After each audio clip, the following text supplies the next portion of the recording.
Welcome to KV TV. అందరి కోసం అనుక్షణం. ఈరోజు సిద్దిపేట జిల్లా దుబ్బాక మండల స్థాయి CITU building other construction workers union సమావేశం సిఐటియు కార్యాలయంలో CITU Dubbaka town convener Kompally Bhaskar అధ్యక్షతన నిర్వహించడం జరిగింది.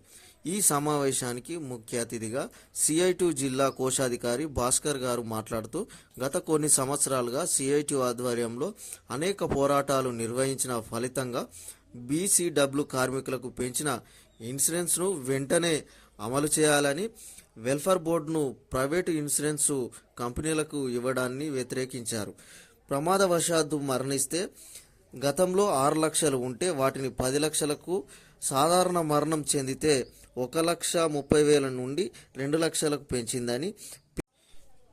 ఇచ్చిందని, కానీ ఈ ప్రభుత్వం ప్రైవేటు ఇన్సూరెన్స్ కంపెనీలకు అప్పగించవద్దని అన్నారు. అనంతరం దుబ్బాక నూతన కార్యవర్గం ఎన్నిక. అధ్యక్షులుగా నాగరాజు రాజు, కార్యదర్శిగా శ్రీనివాస్, ఉపాధ్యక్షులుగా నరేష్, యాదమ్మ, బాలకిషన్, శ్యామల, సహాయ కార్యదర్శులుగా కాకి మల్లేశం, శ్రీనివాస్, రమేష్, వెంకటస్వామి ఎన్నుకోవటం జరిగింది. మ్యారేజీ బెనిఫిట్కు 30 నుంచి 50 వేలకు పెంచింది. సహజ మరణం 1,30,000 నుంచి 2,30,000 పెంచింది. అదేవిధంగా 6 లక్షల ప్రమాదవశాత్తు మరణానికి 10 లక్షలకు పెంపుదల.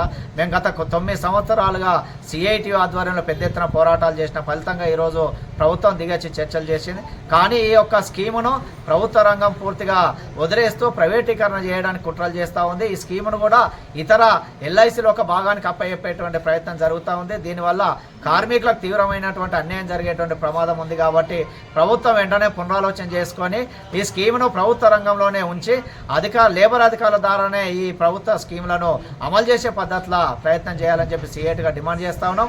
అదేవిధంగా భవన నిర్మాణ కార్మికుల యూనియన్ జిల్లా మహాసభలు ఈ నెల 27 తారీఖున సిద్దిపేటలో సిఐటి జిల్లా కార్యాలయంలో నిర్వహించబోతా ఉన్నాం. ఈ మహాసభకు జిల్లాలోని మండలంలోని భవన నిర్మాణ అన్ని రంగాల కార్మికులు పెద్ద సంఖ్యలో పాల్గొని ఆ జిల్లా మహాసభను జయప్రదం చేయాలని చెప్పి పిలుపునిస్తా ఉన్నాం. నుంచి ఏ స్కీమ్ అయినా లేబర్ డిపార్ట్మెంట్ వేయడానికి లేదు. ఇక ఎల్ఐసి వాళ్ళకి పేపర్, ఎల్ఐసి వాడు కూడా ఇప్పటి వరకు అట్లా ఒక ఆఫీసు లేదు, ఒక అధికారి లేదు, ఒక ప్రకటన లేదు.